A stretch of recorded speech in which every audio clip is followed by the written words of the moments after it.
জয় friend, NJ training একাডেমিতে তোমাদের সবাইকে জানাই স্বাগত। 2025 সালে যে অগ্নিবীরের ব্যাচ, সেখানে কিন্তু জিডি, টিডিএন এবং ডাব্লিউএমপি যে সায়েন্সের ক্লাস, সেখানে কিন্তু আমাদের অরুণবাবু তোমাদের পড়াবে পুরোটাই। যে 15টা ক্লাস, 15টা মানে কোশ্চেন থাকবে, 15টা 30 নাম্বার, একদম 30-এ 30 100% কমন পাবে। আমাদের পরিচয় করিয়ে দিব অরুণ স্যারের সঙ্গে, ঠিক আছে। আমাদের একাডেমির স্যার অফলাইনে প্রত্যেকটা স্টুডেন্টকে একদম হাতে ধরে ধরে পড়ায়, যেখানে তার জন্যই কিন্তু স্যারের জন্যই প্রত্যেকটা স্টুডেন্ট কিন্তু তার জীবনে সফলতা পায়। একদম আমাদের একাডেমি থেকেও ফেলই হয় না বেশিরভাগ আর্মির ক্ষেত্রে। স্যার তোমাদের পড়াবে। আজকে প্রথম ক্লাস, স্যারের হাতে পেন তুলে দিচ্ছি। আজকে তোমাদের প্রথম দিন সিলেবাস এবং তোমরা একটা ছোট্ট টপিক তোমাদের আলোচনা হবে, ঠিক আছে। তো দেখে নাও তোমরা, ঠিক আছে, ভালো করে। ওকে, চলো স্যার ভালো করে পড়াও, প্রত্যেকটা ছেলের জন্য পড়ে, ঠিক আছে। তো স্যারের জন্য একটা করে লাইক করে দাও প্রত্যেকেই। তো দেখো, তোমাদের জিএস এর মধ্যে যেটা আছে, জিএস এ টোটাল 15টা কোশ্চেন থাকবে। এবার 15টার মধ্যে কি হয়েছে, তোমার বায়োলজির ওয়েটেজ সব থেকে বেশি। বায়োলজি মোটামুটি ধরে রাখতে পারো, বায়োলজি থেকে আসবে 7টা, 6টা থেকে 7টা মিনিমাম, এটা মিনিমাম, ঠিক আছে। আর কি থাকবে, কেমিস্ট্রি থাকবে কোটা, ধরো মোটামুটি 4টা থেকে 5টা অ্যাপ্রক্স এরকম। আর ফিজিক্সের ওয়েটেজ সব থেকে কম আছে, ফিজিক্স থাকবে মোটামুটি ধরো 2টা কি 3টা ফিজিক্স থাকবে, ঠিক আছে। তো ওই জন্য আমি শুরু করবো ফার্স্ট তোমাদের যেটা, সেটা হচ্ছে বায়োলজি দিয়ে, ঠিক আছে। বায়োলজি দিয়ে শুরু করব এবারে। তো আস্তে আস্তে তারপরে হবে, ঠিক আছে। সব সিলেবাস গুলো বলবো আমি পর পর। কেমিস্ট্রি যেটা শুরু করছি আপাতত বায়োলজি, এখন বায়োলজি ওটা পড়াবো, তারপরে কেমিস্ট্রি, তারপরে ফিজিক্স, যেভাবে অর্ডারে আছে সেরকমই চলবে, ঠিক আছে। তো দেখা যাক, বায়োলজি আজকে বেশি কিছু না, একটা ইন্ট্রোডাকশন দিব, তারপরে যদি তোমাদের ভালো লাগে লাইক করবে, তারপরে দেখা যাবে, ঠিক আছে। তো দেখো এবার বায়োলজি, ফার্স্ট অফ অল আসি বায়োলজিতে। বায়োলজি যে শব্দটা, এই টার্মটা কোথা থেকে আসছে আমাদের একটু জানতে হবে। Introduction just. বায়োলজি শব্দটা আসছে একটা জায়গা থেকে, সেটা হচ্ছে বায়োস। আর এই যে লজি মিন্স লোগোস। এবারে বায়ো মানে কি, বায়ো মানে হচ্ছে যে লিভিং, অর্থাৎ জীব, ঠিক আছে। বায়ো শব্দের অর্থ হচ্ছে যে কি, লিভিং মানে কি জীব। আর লোগোস শব্দের অর্থ কি, লোগো মানে হচ্ছে যে তোমার স্টাডি। লোগোস শব্দের অর্থ হচ্ছে স্টাডি। এই জন্য বায়োলজিটা উদ্ভাবন হচ্ছে, সেটা কথা থেকে আমরা এই জন্য বলি বায়োলজি মানে কি না, দ্য স্টাডি অফ লিভিং। এইখান থেকে বায়োলজি শব্দটার হচ্ছে যে উৎপত্তি, ঠিক আছে।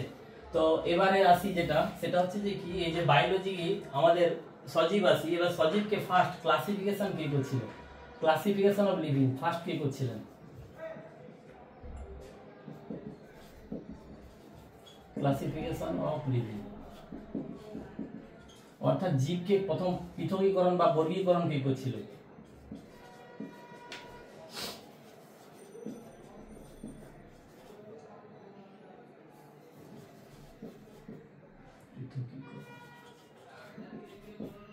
জীবকে প্রথম পৃথকীকরণ করছিল কে, তার নাম হচ্ছে ক্যারোলাস লিনিয়াস। আমি ইংরেজি বাংলা দুটো লিখে দিচ্ছি, তাহলে সুবিধা হবে আর কি। ক্যারোলাস লিনিয়াস বাংলায়,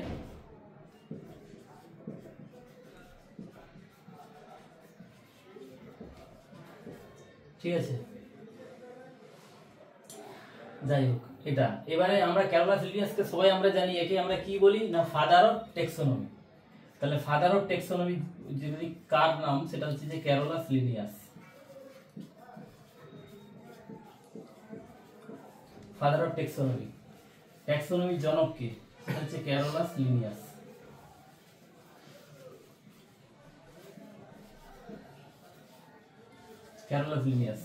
এবার হচ্ছে যে কি, ক্যারোলাস লিনিয়াস আমরা কোথা থেকে জানতে পারছি যে এর হচ্ছে ফাদার অফ টেক্সোনমি। ক্যারোলাস যে বইটা লিখছে, এটা খুব ফেমাস আর এবং খুব ইম্পর্টেন্ট বই, সেটা হচ্ছে যে সিস্টেমা অফ ন্যাচুরা। বইটার নাম কি, সিস্টেমা অফ ন্যাচুরা, ঠিক আছে। এটা তো গেল ফার্স্টে ক্লাসিফিকেশন কে করছিল। এবারে আসি যেটা, সেটা হচ্ছে বায়োলজি, ফাদার অফ বায়োলজি, অর্থাৎ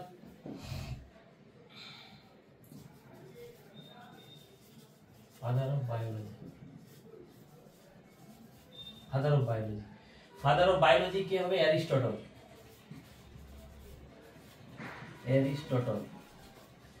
এবারে যেটাতে আসি, সেটা হচ্ছে যে কি, father of biology. Father of biology কি হবে? অ্যারিস্টটল। এবারে আসি যেটা, সেটা বায়োলজিকে আমরা দুটা পার্টে ভাগ করি, একটা হচ্ছে জিওলজি আর একটা হচ্ছে বোটানি। ঠিক আছে, বায়োলজিকে আমরা কিসে ভাগ করি না, দুটো পার্টে ভাগ করি, একটা হচ্ছে কি জিওলজি আর একটা হচ্ছে আমার বোটানি। একটা হচ্ছে কি জিওলজি আর একটা হচ্ছে আমার বোটানি। বোটানি। এবারে যদি বলে যে ফাদার অফ জিওলজি, জিওলজির ফাদার কে? জিওলজির ফাদার হচ্ছে কি অ্যারিস্টটল। ফাদার অফ জিওলজি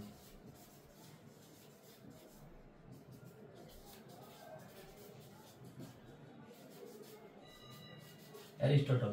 এবার যদি বলে যে father of botany, father of botany কে হবে? সেটা হচ্ছে থিওফ্রেটাস।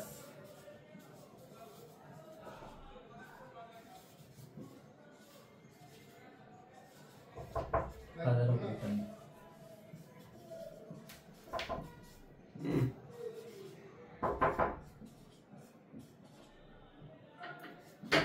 থিওফ্রেটাস। ঠিক আছে, তো এটা গেল ইন্ট্রোডাকশন। এরপরে চ্যাপ্টার ওয়াইজ করে যাবো, একসাথে সব চ্যাপ্টারগুলোর নাম লিখবো নি আমি, একটা একটা চ্যাপ্টার করে যাব, তোমরা ফলো করতে থাকবে, দেখতে পাবে কি হয়। দেখো এবার এবার যেটা হচ্ছে যে কি আমাদের সিলেবাসটা একটু ডিসকাশন করি, সেটা হচ্ছে জিওলজি। জিওলজি পার্টে দেখো কি কি আছে, একটা nutrition, digestive system, excretory systems, তারপর রেসপিরেটরি সিস্টেমস, সার্কুলেটরি সিস্টেমস আছে, এন্ডোক্রাইন সিস্টেমস আছে, এখানে হরমোন টরমোনগুলো আছে, skeleton systems, sensory organ, nervous systems, reproduction systems আর হিউম্যান ডিজিজ। এটা হচ্ছে জিওলজি পার্টে থাকবে। এবারে বোটানি পার্টে যেগুলো পড়তে হবে সেটা হচ্ছে কি, একটা হচ্ছে সেল, টিস্যু আর প্ল্যান্ট ডিজিজ। এটা হচ্ছে যে শুধুমাত্র জিডিদের জন্য, যারা নার্সিং দিবে নার্সিংদের জন্য এই যে দুটো চ্যাপ্টার আরো এক্সট্রা পড়তে হবে, সেটা হচ্ছে ক্লাসিফিকেশন অফ প্ল্যান্ট আর ক্লাসিফিকেশন অফ অ্যানিমেল। ঠিক আছে, এবার দেখো এই চ্যাপ্টার ওয়াইজ যেখানে সিরিয়ালি লেখা আছে, আমি এরকম সিরিয়ালি পড়াতে থাকবো পরপর। দেখো ফার্স্ট চ্যাপ্টার যেটা আছে সেটা হচ্ছে নিউট্রিশন, সবথেকে বেশি মোস্ট ইম্পর্টেন্ট যেটা চ্যাপ্টার সেটা হচ্ছে যে নিউট্রিশন, পুষ্টি দিকে। আর তারপরে সেকেন্ড কি আছে, ডাইজেস্টিভ সিস্টেম। এই জায়গা থেকে কোশ্চিন একটা কিন্তু আসবে শিওর। আর কি না, হিউম্যান ডিজিজ। হিউম্যান ডিজিজ, এই যে তিনটা চ্যাপ্টার আছে এখান থেকে ধরে রাখতে পারো 3-4টা কোশ্চিন হবে, এটা মিনিমাম বললাম। এবারে যত দিবে তাদের পরীক্ষকের মর্জি, দিতে পারে। ঠিক আছে, চলো আজকে নিউট্রিশন সম্পর্কে ডিসকাস করি। এবার আসি নিউট্রিশন। ফার্স্ট চ্যাপ্টার যেটা আছে সেটা হচ্ছে নিউট্রিশন।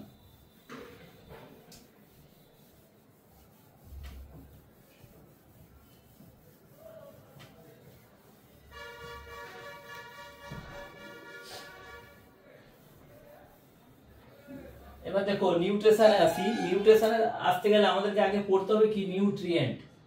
আগে আমাদেরকে জানতে হবে নিউট্রিয়েন্ট জিনিসটা কি। নিউট্রিয়েন্ট, নিউট্রিয়েন্ট মানে কি না, এমন উপাদান যেগুলো থেকে আমরা কি করি না, পুষ্টিটা আমরা গ্রহণ করি বা নেই, সেটাকে আমরা বলি নিউট্রিয়েন্ট। তাহলে নিউট্রিয়েন্টের যদি ডেফিনেশন করতে চাই তাহলে কি পাবো, সাবস্টেন্স, ইংরেজিতে যদি বলি সাবস্টেন্স দ্যাট গিভস নিউট্রিশন,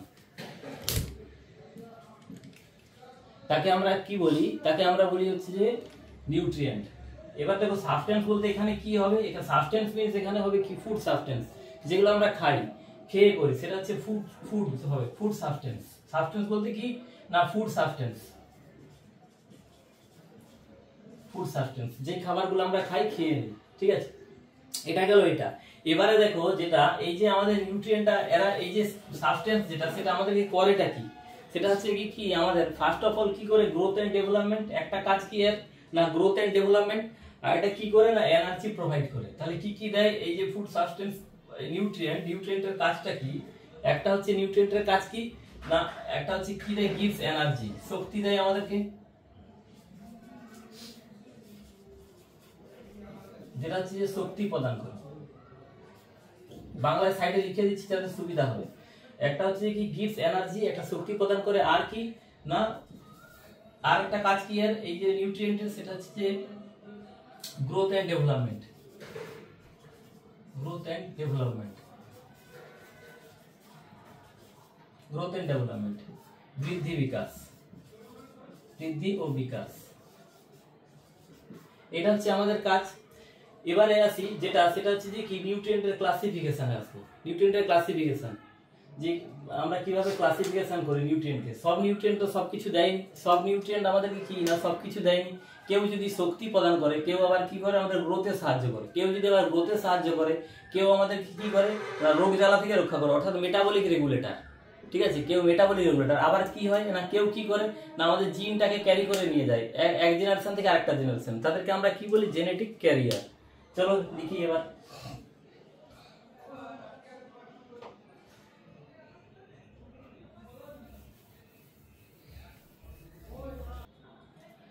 ঠিক আছে, এবার দেখো কিছু নিউট্রিয়েন্ট আছে যারা কি করে আমাদেরকে না এনার্জি প্রোভাইড করে। তাহলে ওই জন্য আমরা ভাগ করছি একে কি এনার্জি প্রোভাইডার। একটা হচ্ছে এনার্জি প্রোভাইডার যারা কি করে না শক্তি প্রদান করে, এনার্জি প্রোভাইডার। আর একটা কি আছে না আমাদের গ্রোথ বডি বিল্ডিং এলিমেন্ট লিখি।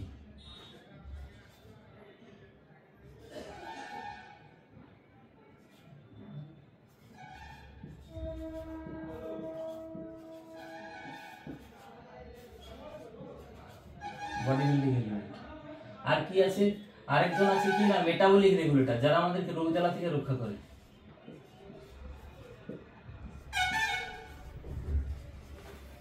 Metabolic regulator. আর একটা কি আছে না জেনেটিক ক্যারিয়ার।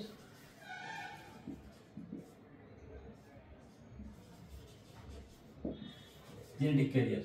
এবারে আসি আমরা যেটা সেটা হচ্ছে এনার্জি প্রোভাইডার। এনার্জি কে কে প্রোভাইড করে? একটা হচ্ছে কি হবে কার্বোহাইড্রেট, আর একটা কি আছে প্রোটিন। যারা আমাদেরকে এনার্জি প্রোভাইড করে তার মধ্যে কি হবে একটা হচ্ছে কার্বোহাইড্রেট, কার্বোহাইড্রেট, আর একটা কি হবে প্রোটিন, তারপরে ফ্যাট, ফ্যাট। আরেকটা কি আছে না body building element. Body building element বলতে আমরা কাকে বুঝি সেটা হচ্ছে প্রোটিনকে, প্রোটিন। বডি বিল্ডিং এলিমেন্ট বলতে কাকে বুঝবো প্রোটিন। আচ্ছা এবারে আসি আমরা মেটাবলিক রেগুলেটর। মেটাবলিক রেগুলেটর বলতে কাকে বুঝাই আমরা ভিটামিন এন্ড মিনারেলস, ভিটামিন আর মিনারেলস যারা আছে।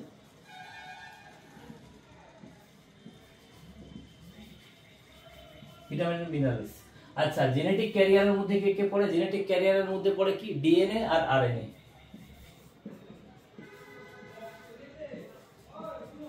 DNA and RNA. ঠিক আছে, তো ফার্স্ট এবারে কাকে দিয়ে আমরা শুরু করব সেটা হচ্ছে কার্বোহাইড্রেট। এভাবে পড়ার এটা হলো এটা। এবারে দেখো যেটা দিয়ে শুরু করব সেটা হচ্ছে আমাদের কি কার্বোহাইড্রেট। এবারে অরিজিনাল চ্যাপ্টার শুরু হলো, এতক্ষণ ইন্ট্রোডাকশন ছিল। ঠিক আছে, এবারে আসি কার্বোহাইড্রেট থেকে। ফার্স্ট অফ অল আসি কি কার্বোহাইড্রেট। ঠিক আছে, তো এইটা তোমরা স্ক্রিনশট করে রাখো কারণ তোমাদের এরপরে লাগবে। ঠিক আছে, তো এইটা ভালো করে মনে রাখবে সেটা হচ্ছে বডি বিল্ডিং এলিমেন্ট কাকে আমরা বলি, যে আমাদের গ্রোথে সাহায্য করে, সেটা হচ্ছে প্রোটিন, নট কার্বোহাইড্রেট। সবাই কিন্তু ভুল করো এটা, কার্বোহাইড্রেট বলে। এটা ইম্পর্টেন্ট আছে এখান থেকে। চলো এবারে চ্যাপ্টার শুরু করি, আস্তে আস্তে বলবো সব। এবার দেখো কার্বোহাইড্রেট, কার্বোহাইড্রেট যেটা যেটা দিয়ে তৈরি সেটা কি কি হবে? একটা হচ্ছে কার্বন, হাইড্রোজেন আর অক্সিজেন। কার্বোহাইড্রেট যেটা যেটা দিয়ে তৈরি আমাদের সেটা কি কি এলিমেন্ট দিয়ে তৈরি হবে? একটা হচ্ছে কার্বন, দ্বিতীয় হচ্ছে কি হাইড্রোজেন, তৃতীয় হচ্ছে যে কি অক্সিজেন। Oxygen, oxygen. নিচে আমি চিহ্ন লিখে দিচ্ছি, তোমরা তোমাদের সুবিধা হবে তাহলে খুব পড়তে মনে রাখবে এটা। কার্বনকে আমরা কি কোন চিহ্ন দিয়ে ব্যবহার করি সেটা হচ্ছে যে সি, আর হাইড্রোজেনের ক্ষেত্রে এইচ, আর অক্সিজেনের ক্ষেত্রে ও। এটা আমরা ব্যবহার করি। ঠিক আছে, এবারে দেখো কার্বোহাইড্রেট একটা জেনারেল ফর্মুলা আছে। কি আছে জেনারেল ফর্মুলা? সেটা হচ্ছে যে CN H2N ON। ঠিক আছে, যে এটা হচ্ছে জেনারেল ফর্মুলা। এবারে আমাদের কার্বোহাইড্রেটকে চেনার জন্য আমরা খুব ভালো করে জানি গ্রীষ্মকালে আমরা গ্লুকন ডি খাই, সেটা হচ্ছে যে একটা ওর মধ্যে কি থাকে সেটা হচ্ছে গ্লুকোজ। পরে আসছি কোন শর্করাটা থাকে। ঠিক আছে, এটা হচ্ছে গ্লুকোজ। গ্লুকোজের ফর্মুলা কি C6H12O6 এটা। আচ্ছা একটা গেল এটা। তারপরে দেখো এই যে গ্লুকোজ, গ্লুকোজ এটা কি যদি বলে যে কার্বোহাইড্রেটের সরলতম রূপ কি সেটা হচ্ছে যে glucose. Simplest form of carbohydrate কি হবে? সেটা হচ্ছে যে glucose, simplest form of carbohydrate।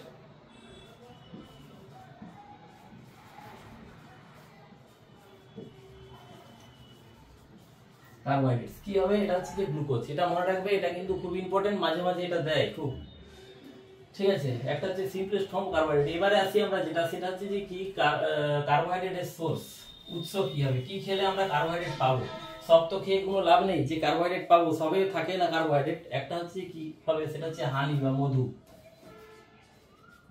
মধু ইংরেজি লিখে দিচ্ছি নিচে হানি, হানি বা মধু। এর মধ্যে মনে রাখবে যে কার্বোহাইড্রেট কত থাকে না ম্যাক্সিমাম কার্বোহাইড্রেট থাকে এর মধ্যে, ম্যাক্সিমাম। এরপরে কি হবে, এরপরে কমন সোর্স তোমরা সবাই জানো, সেটা হচ্ছে যে ব্যানানা বা কলা, ব্যানানা বা হচ্ছে যে কলা, ঠিক আছে। আচ্ছা এবারে এক্সট্রা তোমাদের জেনারেল নলেজ জন্য একটা বলি, সেটা হচ্ছে ইন্ডিয়ান ব্যানানা রিসার্চ ইনস্টিটিউট কোথায় আছে?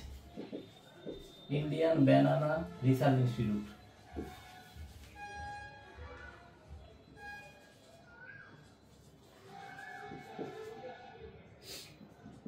ইন্ডিয়ান ব্যানানা রিসার্চ ইনস্টিটিউট কোথায় আছে?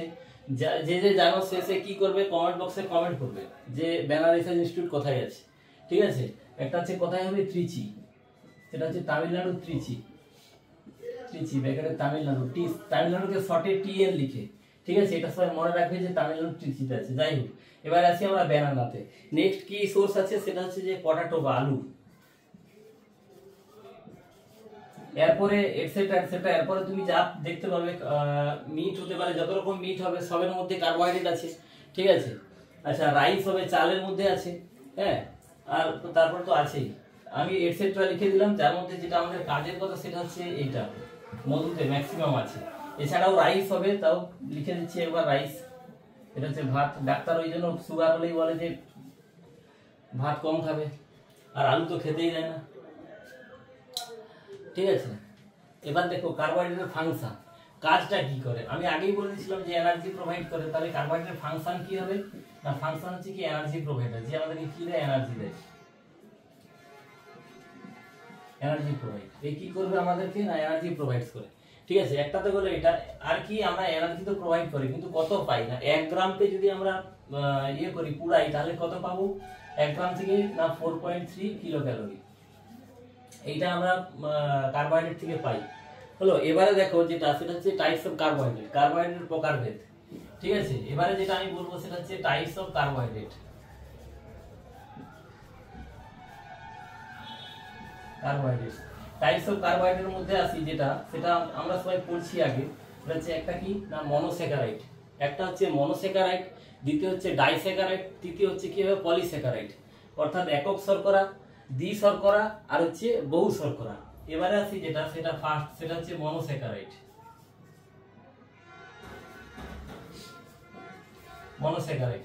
এবারে মনোস্যাকারাইডের মধ্যে কি কি এক্সাম্পল এখান থেকে পড়ে যে কোনগুলো আমাদের মনোস্যাকারাইড, তার মধ্যে একটা কি হবে ফার্স্ট যেটা, সেটা হচ্ছে গ্লুকোজ। ওই জন্যই আমরা একে বলি যে সিম্পলেস্ট ফর্ম অফ কার্বোহাইড্রেট, একটা হচ্ছে গ্লুকোজ। আর কি হবে না ফ্রুক্টোজ, দ্বিতীয় কি হবে ফ্রুক্টোজ, তৃতীয় কি হবে না গ্যালাক্টোজ,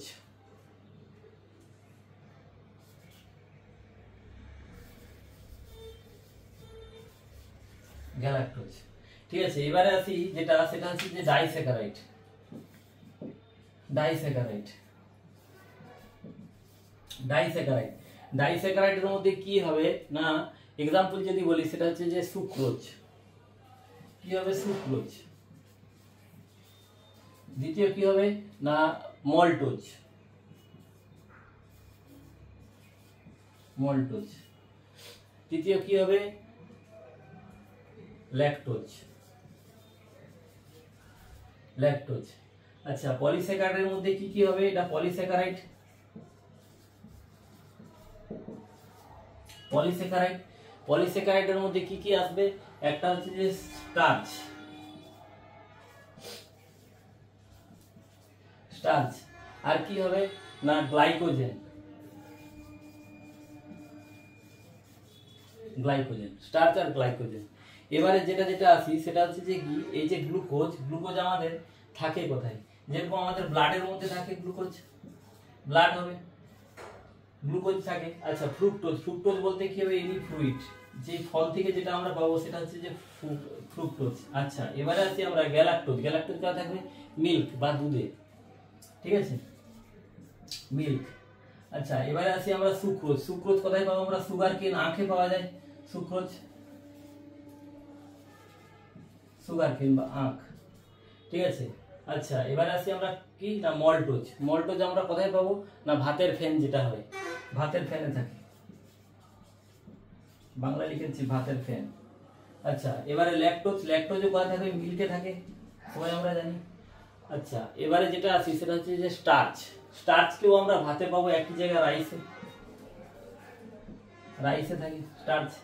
আচ্ছা, আরেকটা কি আসবো আমরা? গ্লাইকোজেন। গ্লাইকোজেন কোথায় পাবো? অ্যানিমেল লিভার, প্রাণীর লিভারে পাওয়া যায় গ্লাইকোজেন। হ্যাঁ, এইবারে এখানে যেটা আসি সেটা হচ্ছে যে কি, এই যে গ্লুকোজ। গ্লুকোজ এখান থেকে আসতে পারে যে কোনটা আমাদের মনোস্যাকারাইড বা একক শর্করা।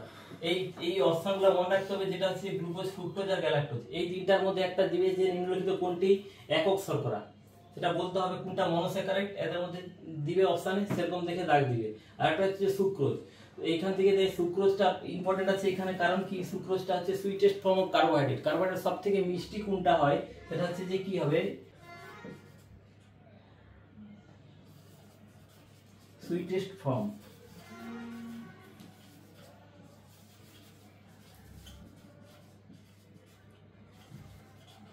কার্বোহাইড্রেট, এটা মনে রাখবে, এখান থেকে এটা দেয়। আরেকটা জিনিস কি আছে সেটা হচ্ছে যে কি, এই যে স্টার্চ।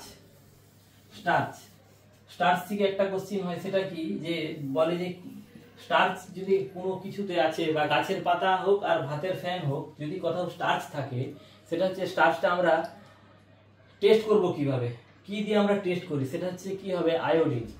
মনে রাখবে এটা, আয়োডিন দিয়ে আমরা টেস্ট করি যে গাছের কোথাও স্টার্চ আছে কিনা। স্টার্চের উপস্থিতি জানার জন্য আমরা কি ব্যবহার করি, সেটা হচ্ছে আয়োডিন। আয়োডিন, আয়োডিনের কালার কি হয়? আয়োডিনের কালার হয় ইয়েলো, হলুদ হয়। আয়োডিনের কালার হলুদ, কিন্তু যদি কোনো জায়গায় স্টার্চ থাকে, সেটা হচ্ছে যে কি, সরি, আয়োডিনের কালার হচ্ছে ব্লু হয়, নীল, নীল, ব্লু। এবারে যদি কোথাও আমার স্টার্চ থাকে, আয়োডিনটা যোগ করলে কি হবে? সেই জায়গাটা হলুদ হয়ে যাবে। এই যে স্টার্চের উপস্থিতি জানার জন্য আমরা কি ব্যবহার করি, সেটা হচ্ছে আয়োডিন যোগ করা হয়। এটা খুব ফেমাস কোশ্চিন, বহুবার পরীক্ষায় পড়েছে, দেখবে, দেয় মাঝে মাঝে। ঠিক আছে। আর একটা হচ্ছে কি, যদি বলে যে গ্লাইকোজেন কোথায় আছে, সেটা হচ্ছে অ্যানিমেল, যে কোনো অ্যানিমেলের লিভারে পাওয়া যাবে গ্লাইকোজেন।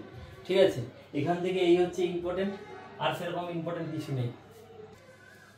এবার দেখো, যদি আমাদের ব্লাডের মধ্যে কার্বোহাইড্রেট পরিমাণ কত থাকে? নরমাল। ব্লাডের মধ্যে কার্বোহাইড্রেট নরমাল থাকে কত? ব্লাডের মধ্যে কার্বোহাইড্রেট যেটা থাকে নরমাল থাকে কত? 80 থেকে 100, 80 থেকে 100 মিলিগ্রাম পার 100 ml। পার 100 ml এর মধ্যে কত থাকবে? 80 থেকে 100।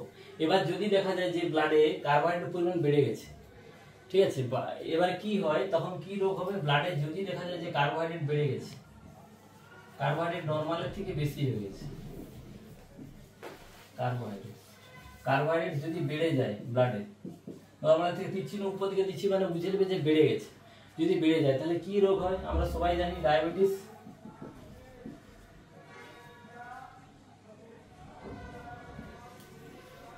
ডায়াবেটিস মেলিটাস, এটার জন্য ডায়াবেটিস মেলিটাস। ঠিক আছে।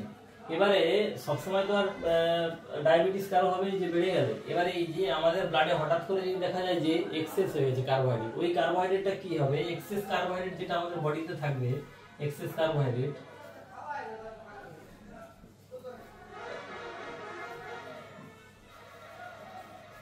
এক্সেস কার্বোহাইড্রেট যেটা, সেটা কি হয় না লিভারে, কোথায়? এট লিভার, লিভারের মধ্যে কি হয়? জমা হয়। কি হিসাবে জমা হয়? না গ্লাইকোজেন রূপে। কি হিসাবে জমা হবে? না গ্লাইকোজেন, গ্লাইকোজেন।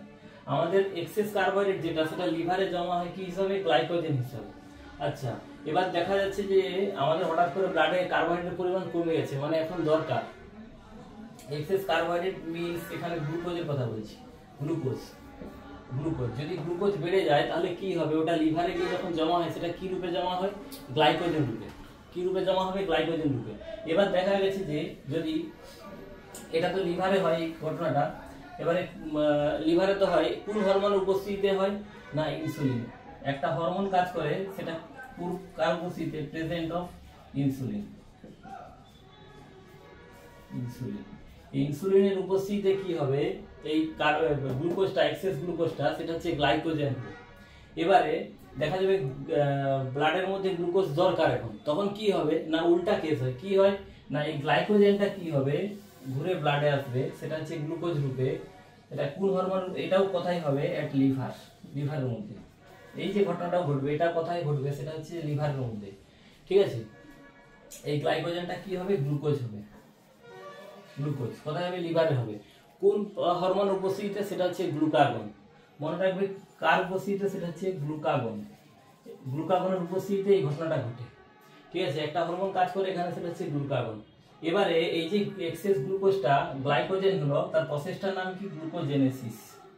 এটা তো প্রসেস আছে, প্রসেসটার নাম কি হবে, প্রসেসটার নাম হচ্ছে কি হবে, গ্লুকোজেনেসিস। জেনেসিস। আচ্ছা, এই গ্লাইকোজেনটা যখন গ্লুকোজ হবে, একটা গ্লুকোজটা গ্লাইকোজেন হলো, আর একটা কি হবে, গ্লাইকোজেনটা গ্লুকোজ হবে। এটারও একটা প্রসেসের নাম আছে, সেটার প্রসেসটা কি হবে, গ্লুকোজেনেলাইসিস বা লিসিস। প্রসেসটার নাম কি হবে না, গ্লুকোজেনেলাইসিস। গ্লুকোজেনেলাইসিস প্রসেসে কি হবে, এটা এক্সেস যেটা ছিল গ্লাইকোজেনটা গ্লুকোজ হবে। দেখো এই যে এখানে এই প্রসেসটা আমি লিখাইলাম গ্লুকোজেনেসিস, এটা খুব ইম্পর্টেন্ট আছে। এটাতে আরেকটা কথা হচ্ছে যে লিভার দেয়। লিভার কোথায় হয়, লিভারে হয়। এবার একটা কথা বলি, সেটা হচ্ছে কি, অ্যানিমেল প্রাণী যারা থাকে তারা হচ্ছে কি হিসাবে খাদ্যকে সঞ্চয় করে রাখে, সেটা হচ্ছে গ্লুকোজেন, এই গ্লাইকোজেন রূপে আমরা স্টোর করি। তোমরা দেখতে পাচ্ছ যে এক্সেস গ্লুকোজটা গ্লাইকোজেন হচ্ছে, অর্থাৎ তার মানেটা কি, এটা কি হবে না, গ্লাইকোজেন রূপে আমাদের স্টোর হয় খাবারটা। অ্যানিমেল যারা স্টোর করে তারা কি হিসাবে স্টোর করবে, এখানে আমি লিখে দিচ্ছি সুবিধার্থে, অ্যানিমেল স্টোর ফুড, সেটা হচ্ছে কি হবে, গ্লাইকোজেন রূপে। আর যদি বলতো প্ল্যান্ট কি হিসাবে খাদ্য সঞ্চয় করে, যেটা হচ্ছে প্ল্যান্ট কি হিসাবে স্টোর করে, প্ল্যান্ট স্টোর করে সেটা হচ্ছে স্টার্চ। কি হিসাবে সঞ্চয় করে খাদ্যটাকে, সেটা হচ্ছে যে স্টার্চ রূপে সঞ্চয় করে। এইটা খুব ফেমাস কোশ্চিন, কিন্তু এখান থেকে আসার চান্স আছে। সেটা আরেকটা দ্বিতীয় হচ্ছে এটা আসার পরে পরীক্ষায় তোমরা দেখতে হবে যদি কেউ কোশ্চিন কালচার করে তাহলে। ঠিক আছে, তো দেখো এইখানে আমাদের কার্বোহাইড্রেট সমাপ্তি হলো। এরপরের দিন আমি যেটা করাবো সেটা হচ্ছে যে ফ্যাট, তারপরে করাবো প্রোটিন। তো এটা তোমরা তুলে রাখো, মন দিয়ে পড়বে। ঠিক আছে, পরের দিন। তো তোমাদের স্যার কিন্তু পড়ালো আজকে যে নিউট্রিশন চ্যাপ্টার কিন্তু খুবই ইম্পর্টেন্ট। প্রত্যেকটা কোশ্চেন ভালোভাবে তুলে রাখো তোমরা। যারা জিডির ক্ষেত্রে তোমাদের এই চ্যাপ্টার থেকে মিনিমাম 4টা থেকে 5টা কোশ্চেন কমন আসেই আসে। ঠিক আছে, তোমরা পাবে।